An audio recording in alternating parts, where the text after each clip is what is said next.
Karen thought she could change me, but she didn't know I am the judge who handled the largest HOA lawsuit in the state. Welcome to the Crazy Neighbor Drama Channel. Let us know where you're watching from. Leave a comment below. After many years of stressful work and struggling in the city, I decided to move to this peaceful neighborhood where I could find tranquility. A high-end neighborhood with luxurious homes and lush trees. It seemed like the perfect place to start over. But I was wrong. This place is not the quiet paradise I expected. Everything must adhere to the HOA, Homeowners Association, rules, from the color of the house paint to the design of the windows. Every detail in the neighborhood is controlled and suffocated under the hands of the rulers who are never satisfied. And then, I, the one who came here seeking peace, became their next target. One morning, when I was outside fixing a bit of the tree's corner, Maris, who we often call Karen, the president of the HOA, was standing in front of my house. She looked around sharply, as if looking for something to criticize. "Mr. Johnny," she said, her voice like an order, "your porch does not follow the neighborhood's aesthetic standards. You need to fix it immediately." I raised an eyebrow and sighed. "Fix what? My porch is fine."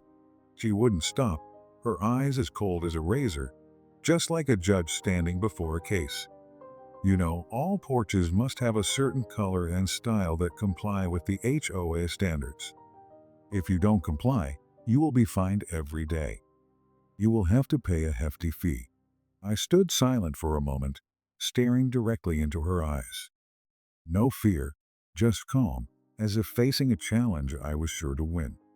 I stepped closer to her, smiling lightly, my tone cold but firm.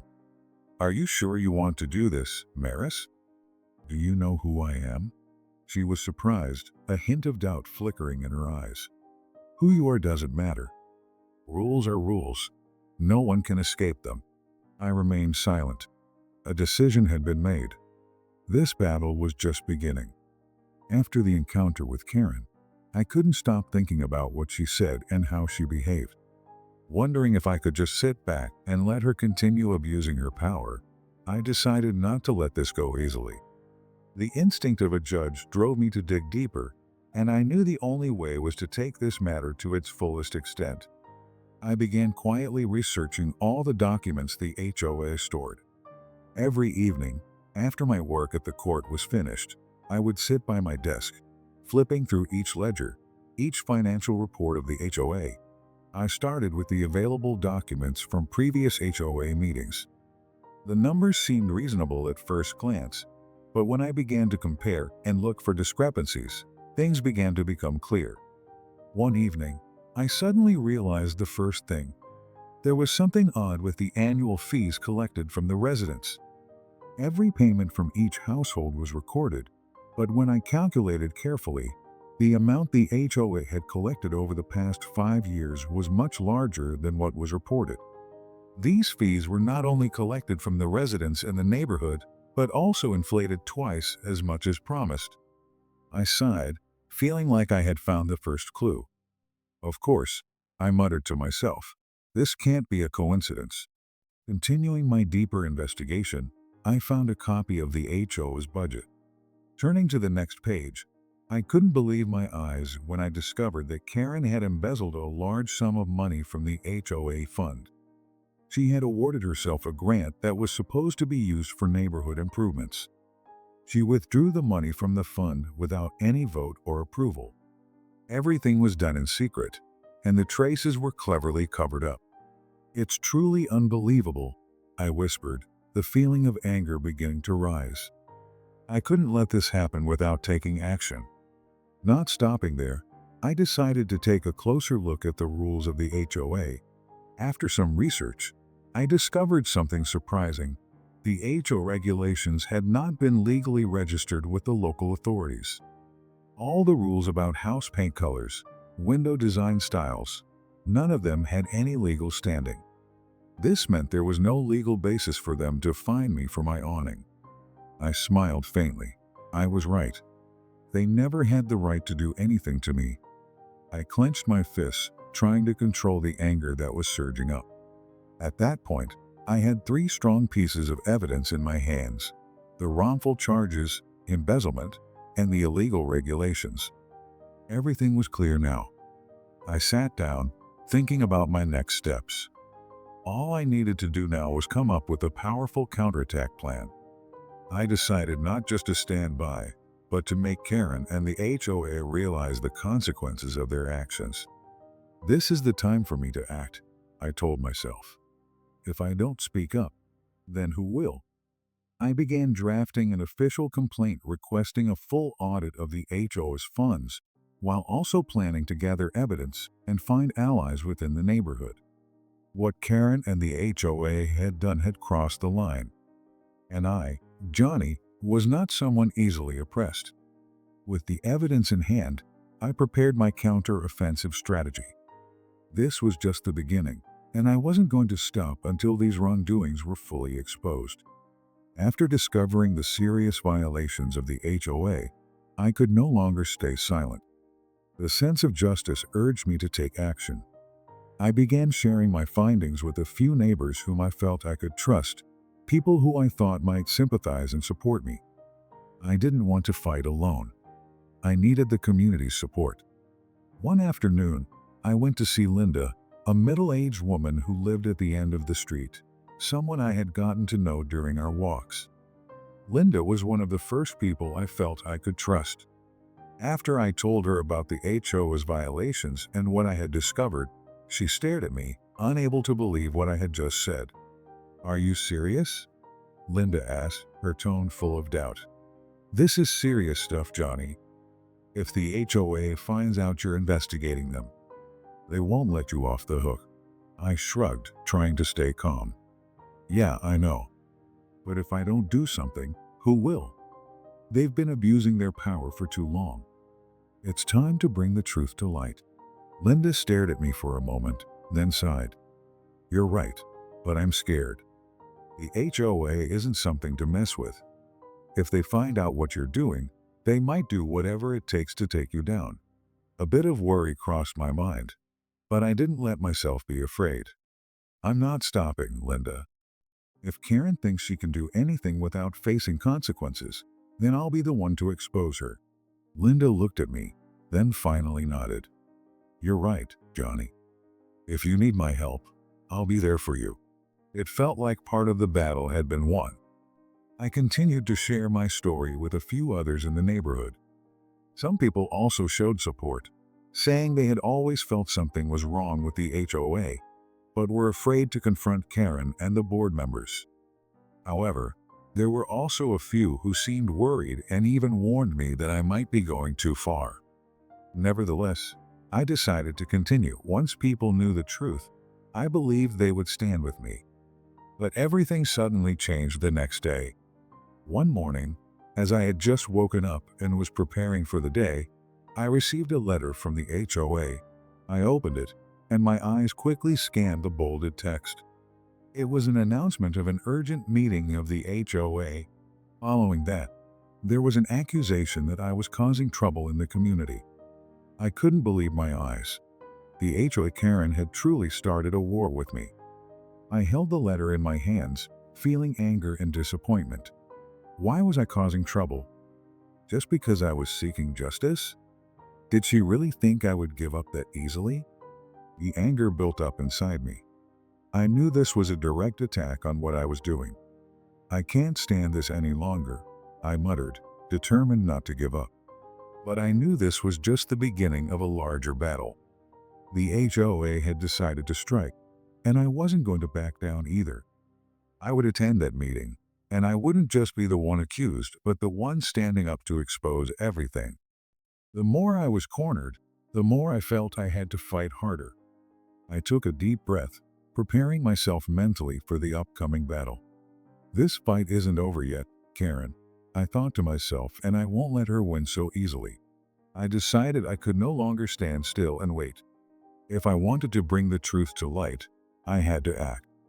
What I had discovered was undeniable, and if I did nothing, the HOA would continue to deceive the residents of this neighborhood. I couldn't let this continue. I began drafting a petition for an audit of the HOA and sent it to the authorities to trigger an official investigation. As I picked up my pen to write, I remembered the times I had to make fair judgments in court. Never let emotions cloud your judgment, I reminded myself. This time, I won't let Karen and her group easily escape their wrongdoings. The next day, I sent the petition for the audit. Things would never be the same again. I knew this action would force the HOA to face a major shock, but I couldn't wait any longer. This time, they wouldn't be able to hide the truth. A week later, I received a notice that the authorities had sent an inspector to investigate the HOA. My heart raced. This was the moment I had been waiting for. I was no longer just the one accused of causing trouble. I would stand firm and prove that I was right. On the day the inspector arrived, I felt like I was preparing for battle. The neighbors were also informed about the investigation, and although not everyone openly supported me, I could feel a shift in the atmosphere. Some people began looking at me differently, as if I had become a symbol of resistance. On the day of the hearing, I wore a sharp suit and arrived early, preparing the documents to prove all the wrongdoings of the HOA. Everything went according to plan. The meeting was held at the government building, where Karen and I would face each other directly. As I walked into the room, I saw that Karen was already there. She sat at the front, her usual confident demeanor, but I noticed a hint of tension on her face. "Mr. Johnny," Karen said, trying to maintain her composure. "I didn't know you would go this far. You're causing trouble not just for me, but for this whole community." I smiled, not responding immediately. I knew she was worried. The truth was getting closer, and Karen knew she wouldn't get away with this easily. "Mrs. Maris, I think you're misunderstanding the issue," I said, my voice calm but firm. "I'm not causing trouble. I'm just asking for justice. And I have the right to demand that everything be clear and legal." As the hearing was about to begin, I sat quietly, listening to Karen's weak excuses and the contradictory arguments she presented. I wasn't in a hurry. Just a little more, and everything would change. Everything seemed to be going in the right direction, but one important step was still missing. I looked around the room, trying to gauge the mood of the people attending this meeting. Some seemed doubtful, but most were silent, paying close attention to every word Karen spoke. Eyes were fixated on her, but I knew the moment would come. Taking a deep breath, I stood up. Not in a rush, I slowly walked toward the head table where the council members were seated. The gazes of the people in the room began to pause, looking at me with curiosity and confusion. I didn't look at Karen at this moment. I knew she was tense, and I didn't need to look to guess that. I just needed to focus on justice, and what needed to happen would unfold. As I reached the middle of the room, Karen's eyes suddenly flashed with surprise. She squinted, perhaps not recognizing immediately, but when I stood tall before the head table, everything began to make sense. The people sitting in the room all looked at me, and I could feel the shift in the atmosphere. At that moment, everyone started to realize. One more step, and I stood at the only position where one person could stand, the judge. Karen could no longer maintain her calm demeanor. Her eyes widened, and her mouth slightly moved as if she couldn't believe what she was seeing. You are the judge?" she said, her voice filled with confusion and disbelief. No one responded immediately. The room was silent for a few seconds. People looked at me, then turned back to Karen, as if the truth had just struck them unexpectedly. The people around me began to whisper. Questions like, "Is Johnny a judge?" started to echo throughout the room. I looked at Karen, not in a hurry, but every word I spoke carried weight. "You can ask yourself that, Karen. But today, I am not an ordinary resident of this community. I am a defender of justice, and I will not allow you to continue deceiving the people around here." Karen was now completely losing control. She looked at me, then glanced around, panic rising in her eyes. She knew everything had changed, and now I was the one in control of the situation. I continued to stand firm, staring straight at Karen, and I felt no fear. I am Judge Johnny, and today I will make the truth come to light. A wave of emotion overwhelmed me. I knew I had entered this battle with stronger determination than ever before. They could not stop me, and Karen, at last, realized that everything she had built on lies had now collapsed. The inspector held the documents and began asking questions. Every eye in the room was on Karen. With every question the inspector asked, Karen's face grew even more tense. She tried to justify herself, but each time, I presented clearer evidence, pointing out every wrongdoing she had concealed all this time. Karen looked at the evidence, then turned to the inspector, her eyes filled with panic. It can't be like this, she stammered, trying to speak but unable to escape the overwhelming anxiety. I had never seen Karen like this. At that moment, I felt something powerful within me. Justice, the truth, was slowly triumphing. Everyone in the room was silent. No one dared to speak up. I didn't overlook any detail. Every piece of evidence I gathered was a crucial puzzle piece in revealing the truth about HOA. The documents, financial reports, and the meetings I had quietly researched over the past weeks now became my strongest weapons. I stood before the council, placing each piece of paper on the table and presenting each point. Ladies and gentlemen, I began, my voice firm and resolute. This is the evidence showing that funds were wrongly collected from residents over the past 5 years. These are documents proving that Mrs. Maris embezzled a large amount of money from the HOA fund without going through any legitimate voting process. The whole room fell silent, all eyes fixed on me. I continued, each of my words like hammer blows striking the truth. And here is the evidence that the HOA regulations are completely illegal. Mrs. Maris and her group have imposed these rules without the approval of the authorities, which means that all the fines she has issued have no legal value. At this point, Karen's gaze no longer held the confidence it had before. She sat up straight, trying to maintain her composure, but her hands were clenched, her face turning pale. I could sense the worry in her eyes. You can't do this," Karen spoke up, her voice filled with panic. "Everything you're saying is a lie. I have worked for the benefit of the community, but I did not let her overpower me." "No, Maris," I responded firmly, word by word. "You cannot justify your corrupt actions. The evidence is irrefutable, and you will pay for what you've done." Her eyes widened, her face one of confusion and disbelief. She began stuttering, searching for justifications, but it was too late. Everything was clear. The council could not turn back. She had no way out. All eyes were on him now, the tension in the room thickening. The HOA will have to repay all the wrongly collected fees over the past 5 years, totaling hundreds of thousands of dollars. Maris will be fired immediately and sued for her corrupt actions. Furthermore, she will be banned from participating in any other HOA organizations in the future. These words struck Karen like a bolt of lightning. She couldn't say a word, only sitting still, her eyes blankly staring out the window. She knew that everything was over. As soon as the council made its decision, the atmosphere in the room instantly changed. The neighbors began clapping, the sound echoing through the room.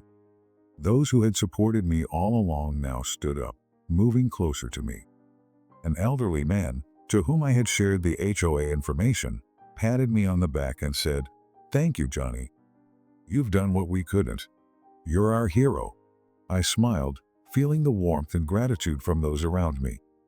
I never thought I'd become a symbol, but today, I did what I believed was right. From a regular resident, I had become a guardian of justice, helping the community realize that true power lies with them, not with those who abuse it like Karen. A woman beside me smiled, her eyes teary. "Johnny, you've not only saved us from the HOA, but you've also brought hope to everyone in this neighborhood. We will always be grateful to you." A feeling of happiness rose within me. I turned to look at my neighbors, all of them smiling and celebrating. A small party had broken out in the council room. From a regular person just wanting to live peacefully, I had become a symbol of justice, a protector of rights, and a force against injustice. Seeing them clap, feeling the joy in each person's gaze, I just smiled. Justice always prevails, I told myself, my heart lighter than ever before. I want you to think about this story, not just because of what I went through, but also because of what we can learn from it.